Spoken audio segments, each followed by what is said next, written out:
Just keep this in mind. They're playing our CDs when you're not home. They're playing my tapes in your own car, in the tape deck. And I'm influencing your children. So to those of you out there who are still working against equal rights, we have a message for you. You think we're sinful? You fight against our rights. You say we all lead lives you can't respect. But you're just frightened. You think that we'll corrupt your kids if our agenda goes unchecked.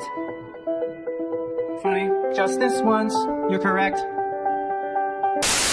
We have never invested as much in public education as we should have because we've always had kind of a private notion of children. Your kid is yours and totally your responsibility. We haven't had a very collective notion of these are our children. So part of it is we have to break through our kind of private idea that kids belong to their parents or kids belong to their families and recognize that kids belong to whole communities. Many parents have stated to us this week that we work for them, the taxpayers. This is a misconception. And so I'd like to take a moment to explain. And we were, yes, elected by you to make decisions for your families, but based on the information we receive from the district and not because of public opinion.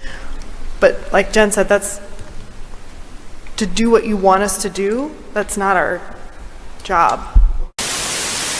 Hey YouTube kids, I'm Lil Nas X. I'm a rapper, singer, songwriter, and sometimes I'm a cowboy. And just like you, I love to learn new things.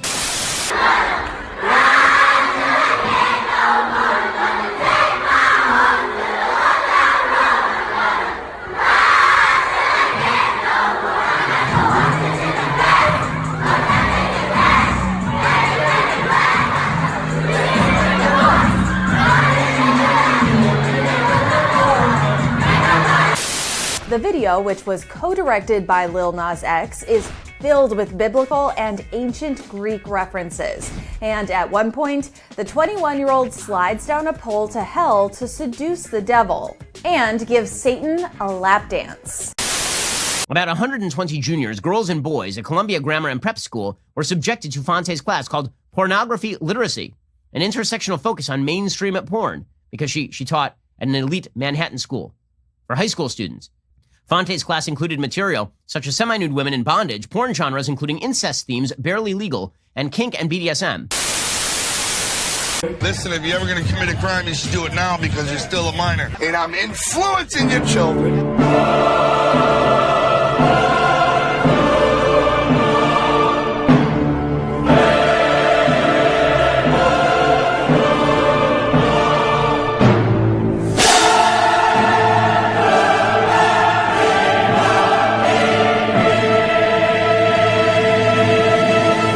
It was Vladimir Lenin, founder of the Russian Communist Party, who famously said, "Give me just one generation of youth and I'll transform the world."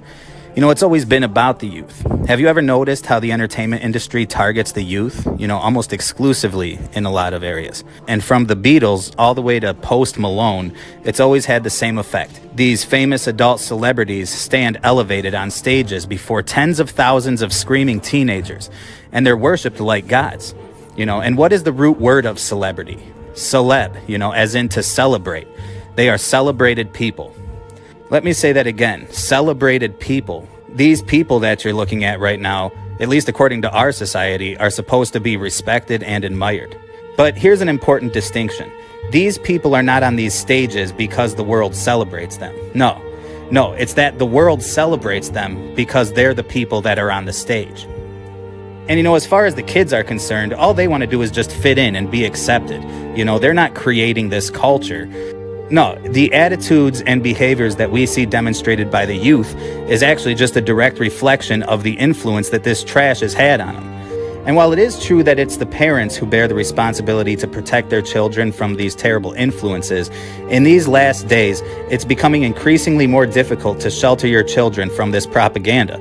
I mean, the bus driver will be playing this music as they drive to school. The bus will then pass by numerous billboards, you know, and advertisements promoting sex, drugs, and rock and roll. And then at school, all the kids are going to be talking about it. And then the school is going to send your kid home with a whole bunch of homework to do so that they're too busy to spend any quality time with you. And so now, instead of your child learning the values and knowledge that you might regard as important throughout the week, he or she will instead be subjected to the state-approved curriculum, you know, at a government-funded building that a big school bus will literally drive them to, which might include things like, hey kids, did you know that you could buy condoms at any age? Or did you know that you don't need your parents' permission to have an abortion? And so even at school, the teachers are just regurgitating the same narrative that the kids are already hearing from their favorite pop stars, you know, and on YouTube and their favorite cartoons and TV programs and the whole entertainment industry. And so when will you people realize that this whole system is working in concert against God and against you? It's becoming inescapable. And I keep thinking about this new normal that we keep hearing about. And I gotta say, as a guy with a pretty fair balance of conservative and liberal friends, nobody likes this new normal stuff. But that doesn't really matter to the ruling class, because they know that they can't teach an old dog new tricks, you know? And besides, we're all gonna die off within the next 50 years anyways. No, it's the youth. The new normal is for the youth, you know, because they grew up in these conditions, so they're used to it. They're gonna be used to it. This world is all they've known. And that's the type of society that the ruling class really needs to fully push this agenda forward. Because 20 years from now, when the kids of today are the ones in charge and running things, and President Biden and President Trump are long gone, all this insane stuff that we're going through right now will just be another chapter in the history books. But all of the changes that have been made, and the restrictions that have been imposed, and the laws that have been passed, these things will remain. And so it's not hyperbole to say that they are coming for the kids. And not only are they coming for your kids, but they're doing this right inside of your own living room, you know, because whatever you're doing, despite the virtues and values that you're attempting to instill into your children, you know, we got to just accept and understand what we're up against here. Because the reality is that the youth of today have inherited a world that surrounds them with digital screens that just constantly broadcast and push propaganda on them. You know, and all this propaganda is dressed up and disguised as popular trends and what's cool and what's hip, you know, so the kids go along with it to be accepted. And so, yeah, they really are targeting your kids. I guess the question is, who's going to stand in their way?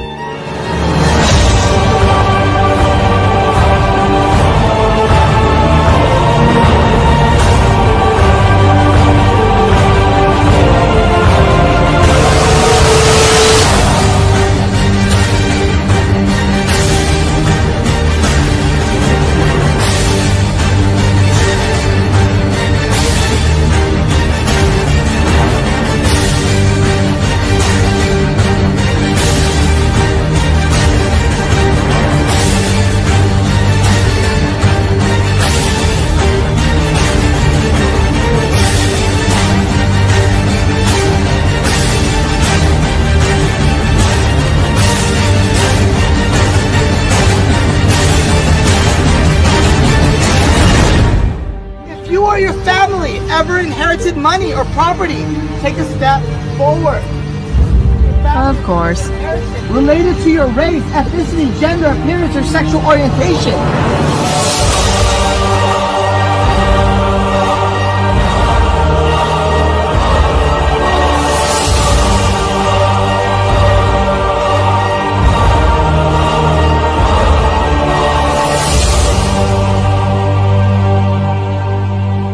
My name is John Paul Kane. I am a school teacher currently teaching kindergarten. Oh, I'm also a drag performer. These scissors really come in handy in art class. These colored pencils too. These new socks? They can be a real lifesaver.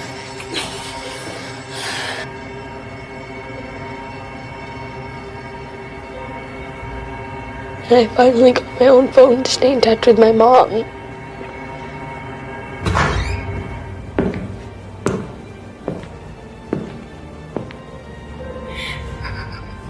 This is the world you are graduating into.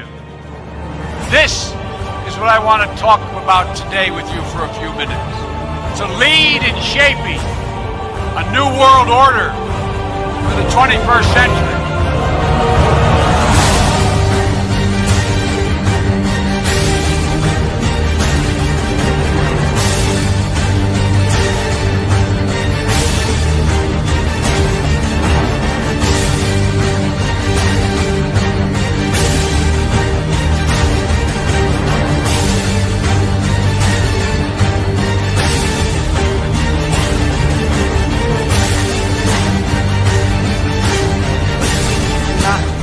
because of public opinion.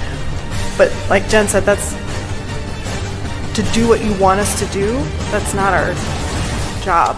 And your parents are so supportive of you, but they've encouraged you to stay and be who you are. So how has that inspired you to be open about dressing in drag? They support me by letting me do what I want to do. The influence of this black magician and professing Satanist upon popular culture has compelled some researchers to consider him the real father of the modern New Age movement. I can't think of any other occultist who's been more influential on rock musicians than Aleister Crowley, no one close. London Times called Crowley the unsung hero of the 1960s. In fact, if you look at the 1960s counterculture leaders, John Lennon, he said his whole philosophy was, and he quoting Aleister Crowley's axiom, do what thou wilt, was the whole Beatles philosophy, he said in his interviews before his death was do what thou willst. And they put their heroes up on Sgt. Pepper's Lonely Hearts Club Band album, and who did they place there? Aleister Crowley. In fact, that whole album, as we show in our rockumentary, was basically a tribute to Crowley's New Eon, along with their Satanic Majesty's Request by the Stones that the Beatles put out with Sgt. Pepper. In fact, we make a really clear case for Sgt. Pepper being Crowley. In fact, Crowley died 20 years before that album came out. And, of course, the song 20 years ago today, Sgt. Pepper taught the band to play. It was 20 years ago today, Sgt. Pepper taught the band to play. Well, I've been an admirer of Aleister Crowley. I think that I'm carrying on much of the work that he started over 100 years ago, and I think the 60s themselves. You know, Crowley said he was in favor of finding your own self and do what thou wilt shall be the whole of the law. Jimmy Page on magic. My house used to belong to Aleister Crowley. I knew that when I moved in. Magic is very important, if people can go through it. I think Crowley is completely relevant to today. We're still seeking for truth. The search goes on, said Jimmy Page. Jimmy Page was now seriously obsessed with Crowley's work. Page allegedly got the band, -1, to join in an ancient ceremony. John Paul Jones was either skeptical enough or learned enough to stay far away from this idea. The first evidence of this pact showed up on Led Zeppelin 3, written into the vinyl with So Mote It Be on one side and Do What Thou Wilt on the other.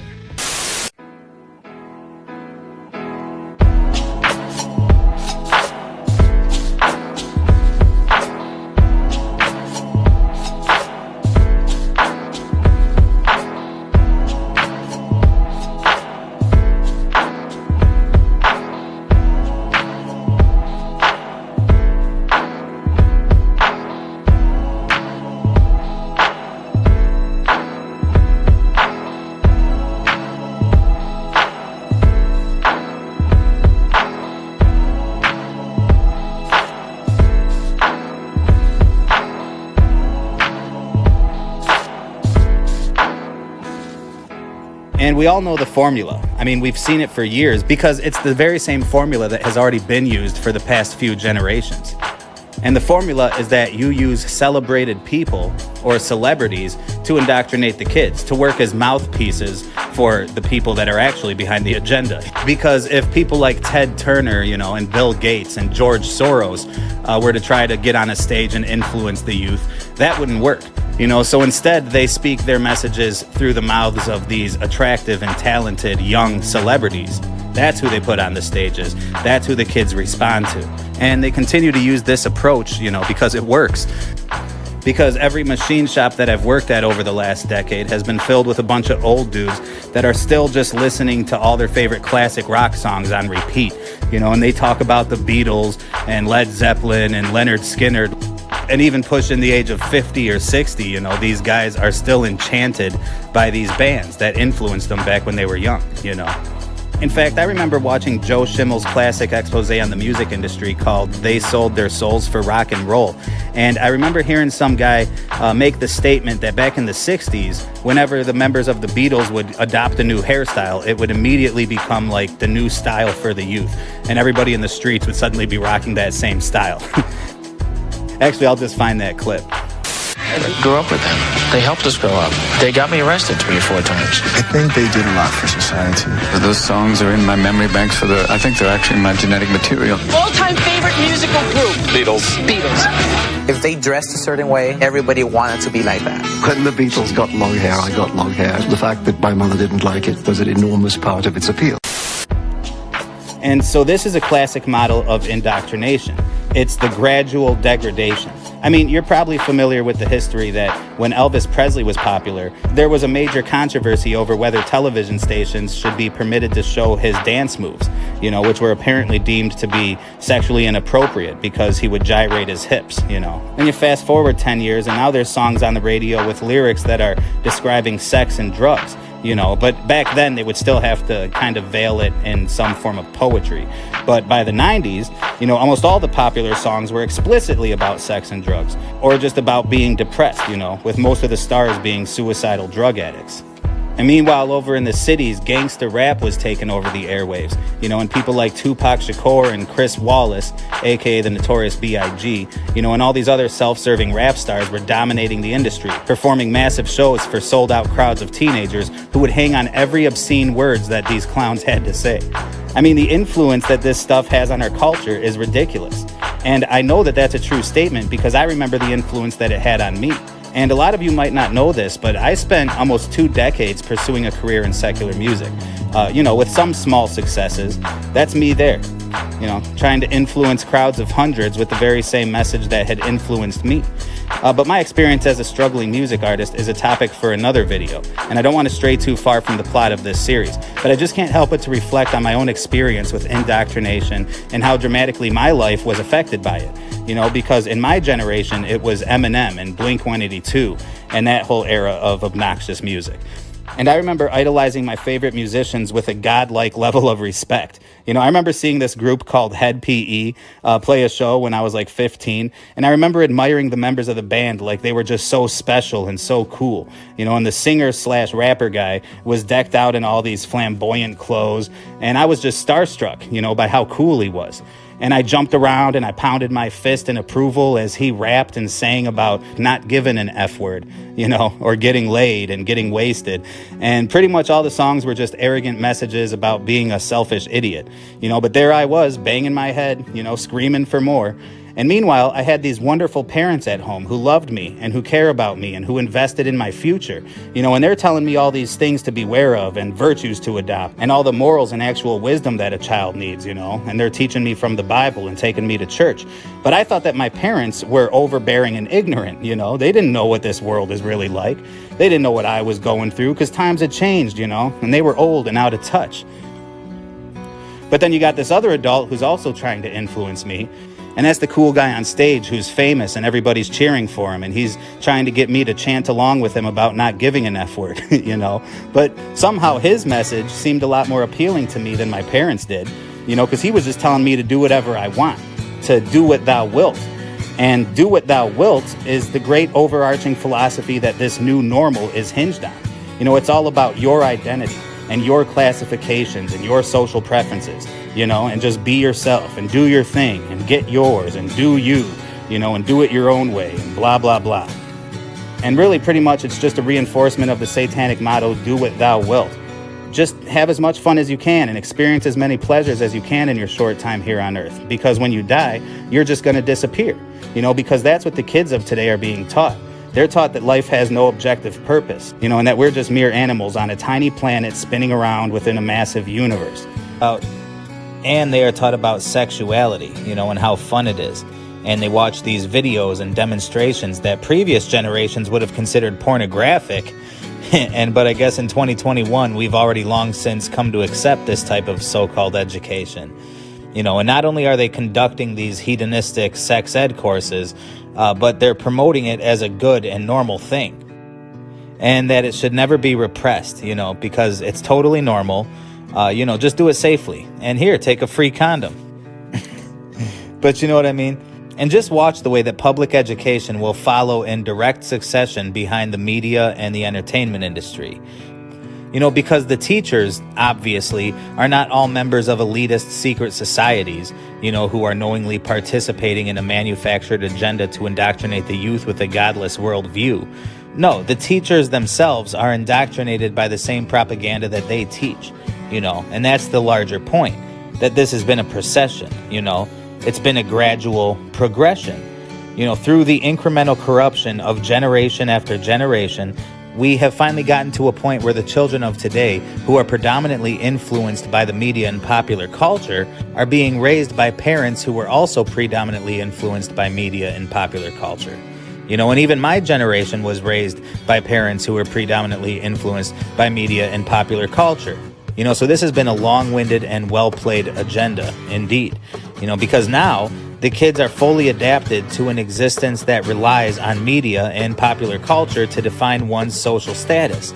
And we've built a technological prison around ourselves that will be inherited by this upcoming generation. And trust me, they're ready to accept those keys, because they have been trained to excel in this new world order. And then while we, as the grown-ups and the parents, are too busy being distracted by the bells and the whistles and the glitz and the glamour and the sex and the drugs and the rock and roll that we're constantly bombarded with, and all of this provocative entertainment that surrounds us, we seem to be forgetting that our precious little kids, who are so innocent and so impressionable, and so trusting and so curious, that our kids are falling victim to these same distractions. And as a father of 5, I can tell you, I can confirm the old cliche that they really do grow up too fast. They grow up so fast. And we cannot allow this fallen world to swallow up our children. And we need to be vigilant, because I know it's hard to believe, but we are witnessing a war on kids.